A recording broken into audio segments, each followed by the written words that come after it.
السلام علیکم ورحمۃ اللہ وبرکاتہ۔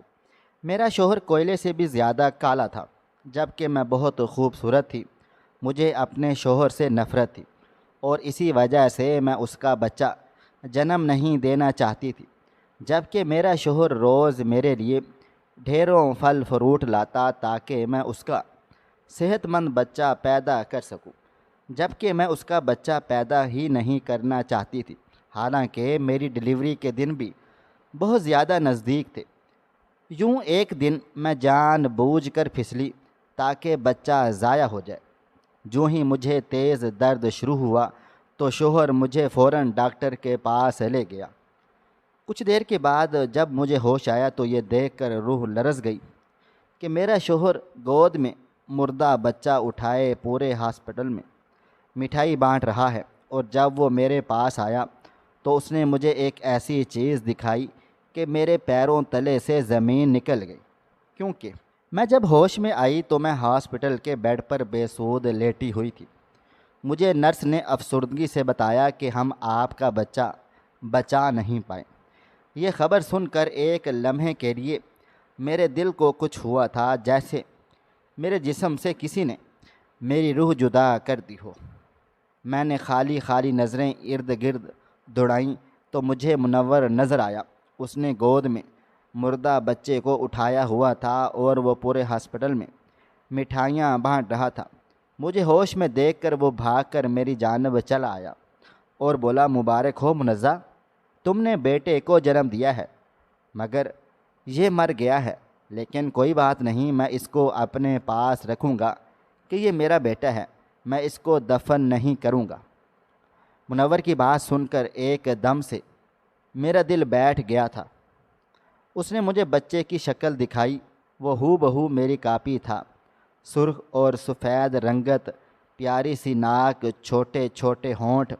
ایک دم سے میرے دل پر ڈھیروں بوجھ پڑ گیا تھا، میں پھوٹ پھوٹ کر رو ڈالی تھی۔ منور بھی رونے لگا، لیکن وہ بولا، منزہ، رونے کی ضرورت نہیں ہے، یہ میرا بیٹا ہے، یہ ہمارے گھر جائے گا، ہمارے ساتھ ہی رہے گا۔ میں نے اس بات کو منور کا جذباتی پن خیال کیا تھا، مگر میں نہیں جانتی تھی کہ وہ اپنی دھن کا پکا ہے، وہ جو کہہ رہا ہے وہ کر گزرے گا۔ اگلے دن مجھے ہاسپٹل سے ڈسچارج کر دیا گیا تھا۔ میں گھر گئی تو میں نے دیکھا کہ ایک کمرہ منور نے بچے کے لیے سیٹ کیا ہوا تھا۔ منور بولا، میں نے اپنے بیٹے کا نام لیاقت رکھا ہے، یہ کمرہ لیاقت کا ہے اور وہ اسی میں ہی رہے گا۔ میں روتے ہوئے اس کے منہ کی طرف دیکھا اور کہا، ایسا مت کرو، ہمارا بچہ تو مر چکا ہے، اس کو اس اسلامی احکامات کے تحت دفن کر دو۔ منور میری بات سن کر چڑ گیا تھا، غصے سے بولا، آج تو تم نے یہ بات کر دی ہے، لیکن آج کے بعد تمہارے منہ سے ایسی کوئی بات نہ سنوں۔ میرا بیٹا زندہ ہے اور یہ تو میرے ساتھ ہی رہے گا۔ مجھے منور کی دماغی حالت پر شک ہونے لگا تھا، لیکن میں ایسے کچھ نہیں کہہ سکتی تھی کہ وہ میری باتوں سے تنگ آ کر اس کمرے میں شفٹ ہو گیا تھا جو اس نے بیٹے کے لیے سجایا تھا۔ میرے ساتھ منور بچے کے لیے میرے سامنے ہی منور بچے کے لیے کبھی فیڈر بنا کر لے جاتا تو کبھی اس کے ڈائپر تبدیل کرتا۔ میرے دل کو کچھ ہوتا۔ میں نے ایک دن غصے سے منور کو کہا، میرے بیٹے کی لاش کی بے حرمتی مت کرو، اس کو دفن کر دو۔ منور نے میرے منہ پر زوردار تھپڑ مار دیا اور بولا، میں نے تمہیں کتنی بار کہا ہے کہ تم میرے بیٹے کو مردہ مت کہو، آؤ میں تمہیں کچھ دکھاتا ہوں۔ اور وہ زور زبردستی میرا ہاتھ پکڑ کر مجھے اس کمرے میں لے گیا جہاں پر لیاقت لیٹا ہوا تھا۔ اس نے ایک دم سے بیٹے کے منہ سے کپڑا ہٹایا تو میری نظر جیسے ہی بچے کے منہ پر پڑی، میرے منہ سے زوردار چیخ برآمد ہوئی، کیونکہ وہاں تو مجھے وہ وقت یاد آنے لگا جب میں اپنی ہی دھن میں گھر یا آئینے میں عکس دیکھ کر ناچنے کی کوشش کر رہی تھی، اور ساتھ ساتھ وہ گانا بھی گنگنا رہی تھی جو میں آج ساتھ والے گھر سے سن کر آئی تھی۔ مجھے یہ خبر ہی نہ ہوئی کہ اماں کب آئیں اور کب مجھ پر اپنی جوتی کی ہوائی فائرنگ کر ڈالی۔ اماں کا نشانہ بڑا پکا تھا، میری کمر پر دھپ کر کے جوتا جا لگا اور میں درد سے بلا اٹھی تھی۔ اماں مجھے بڑے کڑے تیوروں سے گھور رہی تھی۔ وہ بولی، آج آنے دو مولوی صاحب کو، تمہارے یہ نٹ پھر سے ڈھیلے پڑ گئے ہیں، کسنے پڑیں گے۔ اماں مجھے ہمیشہ ہی ابا جان کی دھمکی دیا کرتی تھی، کیونکہ ابا سے مجھے بڑا ڈر لگتا تھا۔ وہ ایک شریف النفس واضح دار انسان تھے اور وہ اپنے محلے کی مسجد کے امام تھے۔ انہوں نے دین کے ہر پہلو کو اپنی زندگی پر لاگو کیا ہوا تھا، جبکہ میں اس قدر پابندیوں سے چڑھتی تھی۔ میں ایک آزاد خیال سے انسان تھی۔ میرا ماننا تھا کہ میں نے اپنے اعمال کا حساب خود دینا ہے، اس لیے مجھے میری من پسند کی زندگی گزارنے دی جائے۔ مگر کہاں جی، مولوی صاحب تو ہمارے گھر کے ہٹلر تھے۔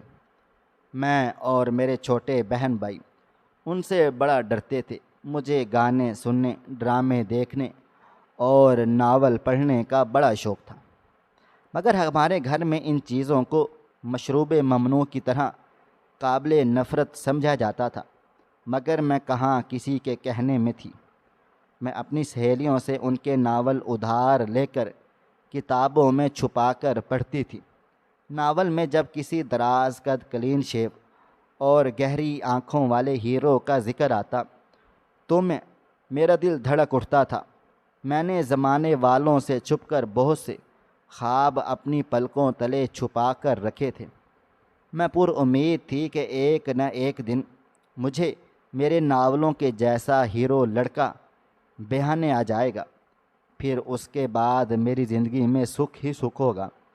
میں ہر نماز کے بعد اپنی جلد از جلد شادی ہو جانے کے لیے وظیفہ بھی کرتی تھی۔ میں مولوی صاحب کی بیٹی تھی، وظائف پر میرا یقین بڑا کامل تھا۔ مجھے یہی لگتا تھا کہ یہی وظائف میری نیا پار کروائیں گے۔ میری امید کے عین مطابق بہت جلد ہی میرا رشتہ آ گیا تھا۔ اماں نے مجھے بتا دیا کہ مولوی صاحب کسی کے جاننے والے نے ان کی سب سے بڑی بیٹی کا ہاتھ مانگا تھا اور مولوی صاحب نے ہاں کہہ ڈالی تھی۔ اب 1-2 ہفتوں تک تمہارا نکاح کر کے ہم تمہارے فرض سے سبکدوش ہونا چاہتے ہیں۔ میں نے اس بات میں سر ہلا دیا تھا۔ اب تو میری خوشی کی کوئی انتہا ہی نہ رہی تھی۔ میں نے جو چاہا تھا مجھے اب وہ مل رہا تھا۔ میں اس جیل خانے سے رخصت ہو کر اپنے شوہر کے گھر جانے والی تھی۔ یہ سوچ سوچ کر میں خوش ہوتی رہتی تھی۔ میں نے یہ 2 ہفتے گن گن کر گزار ڈالے تھے۔ اب اماں مجھے ہر لمحے گھر بسانے کے گر سکھاتی رہتی تھی۔ ایک بار تو اماں نے میرے سامنے ہاتھ جوڑ کر کہا کہ میرے بندھے ہاتھ دیکھ منزہ، اپنے سسرال میں اچھا وقت گزارنا، کہیں ایسا نہ ہو کہ تمہاری وجہ سے میری تربیت پر سوال اٹھے اور میں مولوی صاحب کو آنکھ ملانے کے بھی قابل نہ رہوں۔ میں اماں کو بڑی تسلیاں دیتی تھی۔ آخر کار میرے نکاح کا دن بھی آ ہی گیا تھا۔ میرے ابا جان کے وسائل بہت محدود تھے، اس لیے انہوں نے زیادہ باراتی مدعو نہیں کیے ہوئے تھے۔ یوں بڑی سادگی سے میں رخصت ہو کر اپنے شوہر کے گھر آ گئی تھی۔ یہ گھر بہت عالی شان تھا۔ اس گھر سے میرے ابا کے گھر جتنے 10 مکان نکل سکتے تھے۔ پھر مجھے کمرے میں لے جا کر بٹھا دیا گیا تھا۔ کچھ لمحے تو میں سر جھکا کر بیٹھی رہی، پھر کمرہ دینے کی خواہش میں سر اٹھانے لگ گئی تھی۔ میں نے جلدی سے گھونگھٹ اپنے چہرے سے اٹھا کر اپنا کمرہ دیکھا تو میری آنکھیں پھٹی کی پھٹی رہ گئی تھی۔ اس قدر خوبصورت کمرے کی مجھے امید نہیں تھی۔ پھر مجھے کمرے کے باہر سے کھٹ پٹ کی آواز آنے لگی تو میں نے گھونگھٹ چہرے پر گرا لیا تھا۔ چند منٹ کے بعد میرا دلہا کمرے میں داخل ہوا تھا۔ وہ قدم قدم چلتا ہوا میرے پاس آ کر بیٹھ گیا تھا۔ میں مسکرانے لگی۔ میرے شوہر نے میرا گھونگھٹ اٹھایا تو میں نظریں نیچے کیے بیٹھی رہ گئی تھی۔ پھر اس نے ہیرے کی انگوٹھی میرے سامنے کر دی تو میں ٹھٹک کر رہ گئی۔ ہیرے کی انگوٹھی دیکھ کر نہیں، سیاہ ہاتھ دیکھ کر میں نے جلدی سے اپنی نظریں اپنے سامنے بیٹھے شخص کے چہرے پر ڈالی تو میں دنگ رہ گئی تھی۔ ایک بڑی عمر کا سیاہ مرد میرے سامنے بیٹھا مسکرا رہا تھا۔ میں ایک دم سے سمٹ گئی تھی اور بولی، اوہ سوری انکل، مجھے نہیں معلوم تھا کہ آپ آئے ہیں۔ میں سمجھی منور ہے، تو وہ کدھر رہ گئے؟ وہ شخص ایک دم سے پریشان سا ہو گیا۔ ایک دم سے میرے دل کو کچھ ہو گیا تھا۔ میرے سوچوں کے گھوڑے دوڑنے لگ گئے تھے۔ ہائے کہیں میرا شوہر بھاگ تو نہیں گیا۔ وہ شخص کھنگار کے بولا، منزہ میں ہی منور ہوں۔ میں کچھ نہیں سمجھی، مجھے اپنے کانوں پر یقین نہیں آ رہا تھا۔ وہ بولا، منزہ تمہاری شادی مجھ سے ہوئی ہے، میں ہی تمہارا شوہر ہوں۔ اس مرد کی بات سن کر میں بے ہوش ہوتے ہوتے بچی تھی۔ میرے اندر جیسے کچھ ٹوٹ سا گیا تھا۔ میں نے ایک دم سے دھاڑے مار مار کر رونا شروع کر دیا تھا۔ منور بھی گھبرا کے رہ گئے تھے۔ وہ مجھ سے میرے رونے کی وجہ پوچھنے لگا تو میں نے سر درد کا بہانہ کیا اور لیٹ کر رونے لگی تھی۔ پھر وہ میرے لیے گولی لے کر آیا، کھانا پینا بھی لایا، مگر میں نے اپنے منہ سے کپڑا نہیں ہٹایا تھا۔ میں ساری رات سسکتی رہی تھی۔ میں نے دل ہی دل میں ابا کو مخاطب کر کے کہا تھا، دنیا میں تو قابل عزت مولوی صاحب بنے بیٹھے ہو نا، قیامت والے دن میں اللہ تعالیٰ سے آپ کی شکایتیں ضرور کروں گی۔ صبح ہوئی تو منور میرے پاس آ کر بیٹھ گیا۔ وہ بولا، منزہ میں جانتا ہوں کل رات سر میں درد نہیں تھا۔ تم شاید خود سے دگنی عمر کے مرد کو اپنا شوہر تسلیم نہیں کر پا رہی۔ میں جانتا ہوں کہ میں عمر میں تم سے بڑا ہوں، تم سے کم صورت بھی ہوں، مگر میں کم سیرت ہرگز بھی نہیں ہوں۔ میں تمہیں اپنے گھر کی مہرانی بنا کر رکھوں گا، تمہارے قدموں میں دنیا کی ہر نعمت لا کر ڈھیر کر دوں گا۔ میں تمہیں اتنا سکھ دوں گا کہ تم اپنی قسمت پر رش کرو۔ منور نے جو کہا تھا وہ سچ کر کے بھی دکھا دیا تھا۔ وہ سچ میں میری بہت عزت اور قدر کرتا تھا۔ وہ میرے نخرے اٹھا اٹھا کر بیزار نہیں ہوتا تھا۔ میں اس کو جھڑک دیتی تو وہ پھر میرے پاس آ کر مجھے منانے لگتا۔ منور نے صحیح معنوں میں مجھے اپنے گھر کی ملکہ بنایا ہوا تھا، جبکہ میں منور کے ساتھ سیدھے منہ بات بھی نہیں کیا کرتی تھی۔ وہ مجھ سے کوئی سوال کرتا تو میں اس کو کڑوا سا جواب دے دیتی تاکہ دوبارہ اس کی ہمت مجھ سے بات کرنے کی نہ ہو، لیکن پھر بھی وہ بہت مستقل مزاج تھا۔ منور مجھ سے اکثر کہا کرتا تھا کہ تم وہاں آیا جایا کرو تاکہ تمہارا ماحول تبدیل ہو، لیکن میں اپنی زندگی سے اس قدر بیزار ہو چکی تھی کہ کسی کا سامنا کرنے کو بھی جی نہیں چاہتا تھا۔ میں تو اب ٹی وی بھی نہیں دیکھتی تھی، رسالہ پڑھنا بھی میں نے چھوڑ دیا تھا۔ میں نے کتنے حسین و جمیل خواب دیکھے تھے اور ان کی کتنی بھیانک تعبیر ہوئی تھی، لیکن پھر زیادہ دن مجھ سے گھر میں نہیں رہا گیا، کیونکہ میں تو یہاں وہاں گھومنے پھرنے والی مست ماحول لڑکی تھی۔ گھر کی تنہائی سے اکتا کر اپنی پڑوسن کے گھر چلی گئی۔ ان کا گھر تو ہمارے گھر کے جیسا خوبصورت نہیں تھا اور وہ حیثیت میں ہی مجھ سے بہت کم تھے، لیکن ہمارے پڑوسن کی بیٹی میری ہم عمر نکلی تھی، اس لیے میں اس کے ساتھ بیٹھ کر بات چیت کرنے لگ گئی تھی۔ وہ خاصی خوش گفتار لڑکی تھی۔ اس سے بات چیت کر کے میں ایک دم سے ہلکی پھلکی ہو گئی تھی۔ میں اس لڑکی کی کمپنی سے کافی زیادہ متاثر ہو گئی تھی، اس لیے میں نے ایمن کے ساتھ دوستی کر لی۔ میں نے اسے اپنے گھر آنے کی دعوت دے دی۔ وہ ایک دو بار میرے گھر بھی آئی تھی، لیکن زیادہ تر میں ہی ایمن کے گھر چلی جاتی تھی۔ ایک دن میں ایمن کے ساتھ بیٹھی بات کر رہی تھی جب ایک پیارا سا لڑکا لاؤنج میں داخل ہوا تھا۔ وہ بالکل کسی ہیرو کی طرح ہی دکھتا تھا۔ میں نے ایمن سے پوچھا، یہ لڑکا کون ہے؟ تو وہ بولی، یہ میرا بڑا بھائی نور ہے۔ وہ لڑکا اپنے کمرے میں چلا گیا تو میں بھی تھوڑی دیر کے بعد اٹھ کر اپنے گھر کو آ گئی تھی۔ آج میرا موڈ بہت سخت خراب تھا۔ مجھے منور کی شکل سے ہی نفرت ہونے لگ گئی تھی۔ وہ جب آفس سے لوٹ کر واپس آیا تو میں اس کے ساتھ لڑنے جھگڑنے لگ گئی تھی۔ وہ ہمیشہ کی طرح میرے ناز نخرے اٹھا رہا تھا، لیکن میرا جی چاہ رہا تھا کہ وہ اپنی منحوس صورت لے کر میرے سامنے سے ہی غائب ہو جائے۔ یوں غصہ کرتے کرتے میری طبیعت خراب ہو گئی تھی۔ میں کچن میں پانی پینے گئی تو وہیں پر بے ہوش ہو کر گر گئی تھی۔ منور دوڑتا ہوا میرے پاس چلا آیا اور مجھے اٹھا کر ڈاکٹر کے پاس لے کر چلا گیا تھا۔ ڈاکٹر نے بتایا کہ میں امید سے ہوں۔ یہ خبر سن کر مجھ پر قیامت ہی بیت گئی تھی۔ میں نے نفی میں سر ہلا دیا تھا اور دل میں ارادہ کر لیا تھا کہ میں اس کالے کلوٹے انسان کے بچے کو ہرگز جنم نہیں دوں گی۔ میں نے سوچ لیا تھا کہ میں منور سے طلاق لے لوں گی۔ اس طرح میری منور سے جان بھی چھوٹ جائے گی اور میرے ابا سے میرا بدلہ بھی پورا ہو جائے گا۔ گھر آ کر بھی میرا موڈ سخت خوشگوار رہا تھا۔ منور میری منتیں کرتا رہا تھا کہ تم اپنا موڈ اچھا کر لو، نہیں تو بچے کی صحت پر برا اثر پڑے گا۔ اگلے دن صبح ہوتے ہی میں ایمن کے گھر پہنچ گئی تھی۔ میں اس کے گلے لگ کر پھوٹ پھوٹ کر رو دی تھی۔ اس نے وجہ پوچھی تو میں نے یہ نہیں بتایا کہ میں ماں بننے والی ہوں، بلکہ میں نے اس سے کہا منور میرے ساتھ بہت لڑتا ہے۔ کل رات بھی اس نے مجھے بہت مارا پیٹا ہے۔ ایمن میرے لیے پریشان ہو گئی تھی۔ وہ مجھے دلاسے دینے لگی۔ تبھی نہ جانے نور کہاں سے نکل آیا تھا۔ وہ بھی کافی پریشان سا لگ رہا تھا۔ وہ بولا، تمہیں تمہارا شوہر کیوں مارتا ہے؟ نور کی توجہ پا کر میں نے جلدی سے بولنا شروع کر دیا تھا۔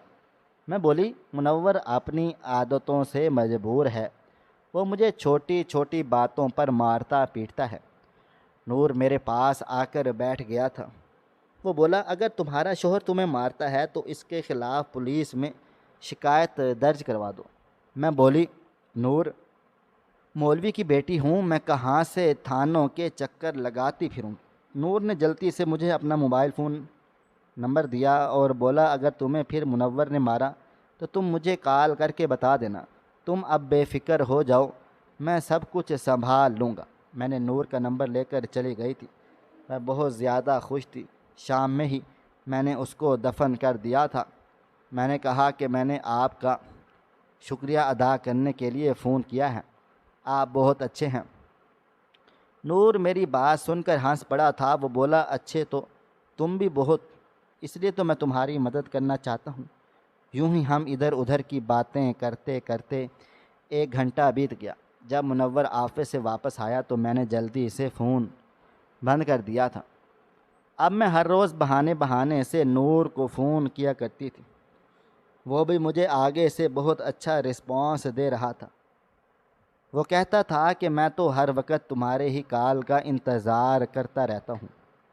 میری اور نور کی بہت گہری یاری دوستی ہو گئی تھی۔ ایک دن اس نے مجھ سے ہوٹل میں بلا لیا۔ میں بڑی تیار ہو کر چلی گئی تھی۔ ہم نے وہاں بیٹھ کر کھانا کھایا تھا۔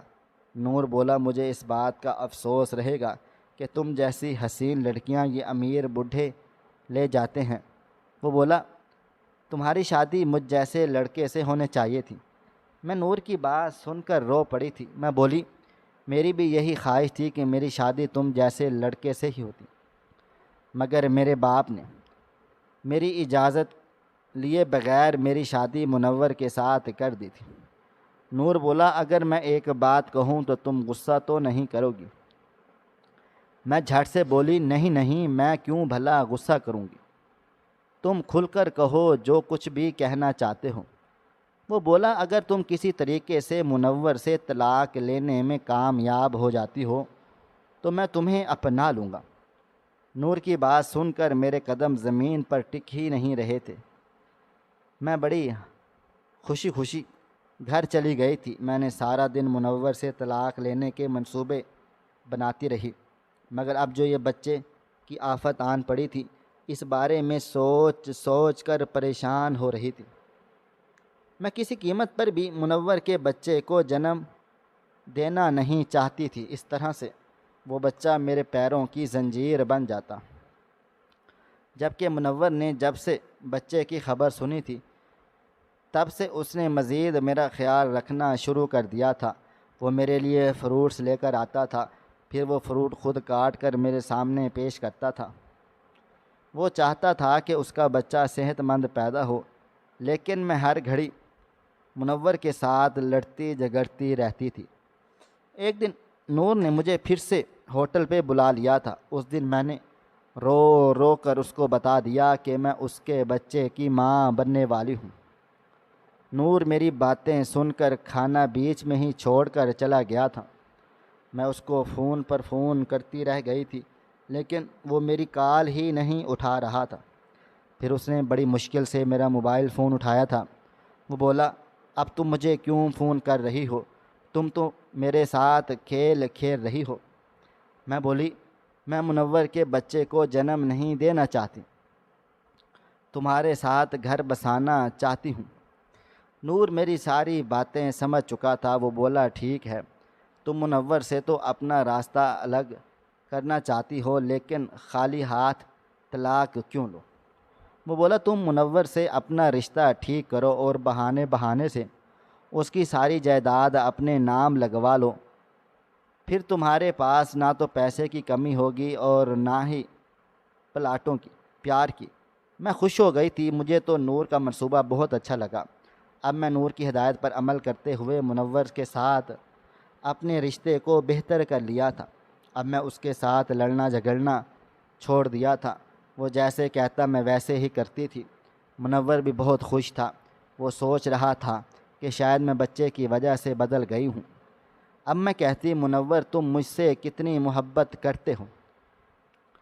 تو وہ مسکرا کے کہتا، میں تم سے بہت زیادہ محبت کرتا ہوں۔ تو میں کہتی تھی کہ مجھے اس محبت کا ثبوت چاہیے ہے۔ وہ بولتا، کیسا ثبوت؟ میں کہتی، تم اپنی ساری جائیداد میرے نام پر لگا دو، یہی تمہاری محبت کا ثبوت ہوگا۔ منور نے میری بات مان لی تھی اور اپنی ساری جائیداد میرے نام کر لی۔ اب میں بہت خوش رہنے لگ گئی تھی، لیکن بچے کی ٹینشن مجھے ابھی بھی ستائے جا رہی تھی۔ میری ڈلیوری میں بھی بہت کم دن رہ گئے تھے۔ پھر میں نے ایک ناٹک کیا۔ میں خود کو جان بوجھ کر سیڑھیوں سے گرا لیا تھا۔ میری حالت بہت بگڑ گئی تھی، مجھے جگہ جگہ سے چوٹیں آ گئی تھیں۔ پھر میں بے ہوش ہو گئی۔ میں جب ہوش میں آئی تو ہاسپٹل کے بیڈ پر بے سدھ لیٹی ہوئی تھی۔ مجھے نرس نے افسردگی سے بچا کے کہا کہ ہم آپ کے بچہ کو نہیں بچا پائے۔ یہ خبر سن کر ایک لمحے کے لیے میرے دل کو کچھ ہوا تھا، جیسے میرے جسم سے کسی نے میری روح جدا کر دی ہو۔ میں نے خالی نظریں ارد گرد دوڑائیں تو مجھے منور نظر آ گیا تھا۔ اس نے گود میں مردہ بچے کو پکڑ رکھا تھا اور وہ پورے ہاسپٹل میں مٹھائیاں بانٹ رہا تھا۔ اس ساری صورتحال سے میں بہت زیادہ گھبرا گئی تھی، کیونکہ منور وہ مردہ بچہ گھر بھی لے کر آیا تھا اور وہ اس بچے کو اپنے ساتھ رکھتا تھا، اس کے کپڑے بدلتا تھا، اس کے لیے فیڈر بناتا تھا، اس کا ڈائپر تک تبدیل کر دیتا تھا۔ مگر مجھ میں اس بچے کی شکل دیکھنے کی ہمت نہیں تھی۔ میرے بچے کی پیدائش کو 7 دن ہو گئے تھے، یعنی منور 7 دنوں سے مردہ بچہ لیے پھر رہا تھا۔ مجھے حیرت ہو رہی تھی کہ ابھی تک بچے کی لاش نے گلنا سڑنا شروع کیوں نہیں کیا۔ میں یہ سب دیکھ کر ذہنی اذیت میں مبتلا تھا۔ میں نے نور کو فون کر کے کہا کہ میں تمہارے ساتھ نیا گھر بسانا چاہتی ہوں۔ وہ بولا، ٹھیک ہے، تم اپنے سارے زیورات اور جائیداد کے کاغذات لے کر بس اسٹیشن پر پہنچ جانا۔ میں نے اپنا سارا سامان پیک کر لیا تھا۔ میرے پاس زیادہ تر ہیرے کے ہی زیورات تھے اور وہ سب چیزیں بیگ میں ڈال کر میں دوپہر 3 بجے بس اسٹیشن پر پہنچ گئی تھی۔ نور میرا ہی منتظر کھڑا ہوا تھا اور وہ مجھے دیکھ کر بہت زیادہ خوش ہو گیا تھا۔ اس نے آگے بڑھ کر جلدی سے میرے ہاتھ سے بیگ لیا تھا اور مجھے یہاں بینچ پر بٹھا کر خود ٹکٹیں لینے چلا گیا تھا۔ میں اسٹیشن پر بیٹھی نور کا انتظار کرتی رہ گئی تھی، مگر وہ لوٹ کر نہیں آیا تھا، یہاں تک کہ بس اسٹیشن پر موجود تمام بسیں جا چکی تھیں۔ اب میرا ماتھا ٹھنکا تھا۔ میں نے نور کو کال کی تو اس کا نمبر بند جا رہا تھا۔ مجھے اسٹیشن پر بیٹھے بڑی دیر ہو گئی تھی۔ تو میں اٹھ کر گھر کی طرف چل دی۔ میں نے ٹیکسی کی نور کے گھر کے باہر رکوائی تھی، لیکن ان کے گیٹ کے باہر لگا بڑا سا تالا میرا منہ چڑا رہا تھا۔ میں دھک سے رہ گئی تھی۔ نور کے گھر کے پاس ہی ایک ضعیف سے آدمی کھڑے ہوئے تھے۔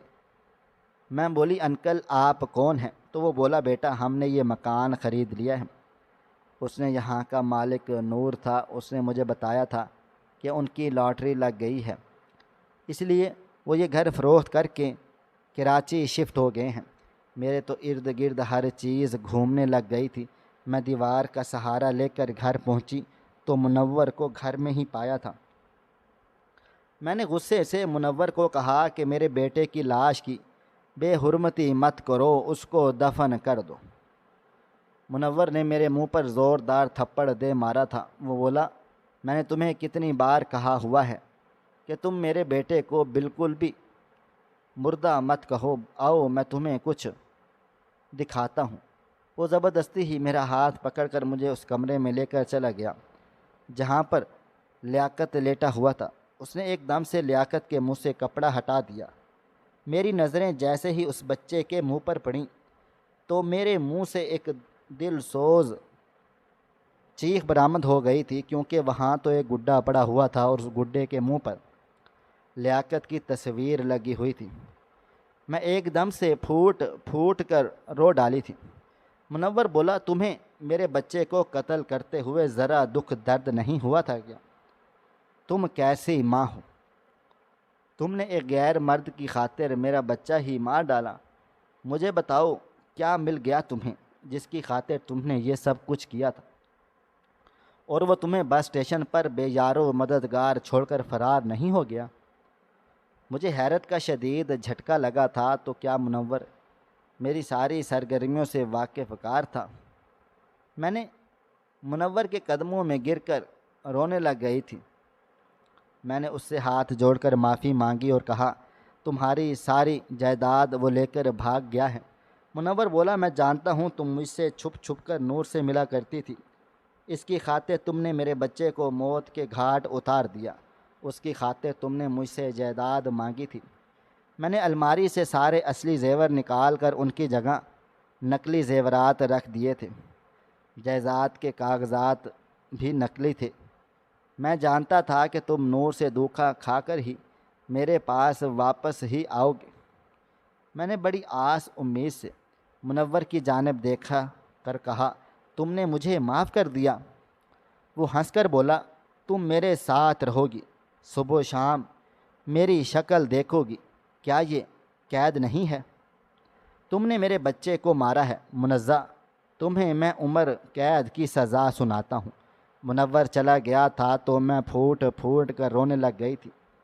انچاہے انسان کے ساتھ رہنا بھی ایک سزا ہی تھی، اور مجھ جیسی عورت اسی سزا کے حقدار تھی۔ ناظرین آپ کو ہماری آج کی کہانی کیسی لگی؟ کمنٹ باکس میں اپنی رائے کا اظہار ضرور کریں۔ ملتے ہیں کل ایک نئی اور دلچسپ کہانی کے ساتھ، تب تک مجھے آپ اجازت دیں۔ اللہ حافظ۔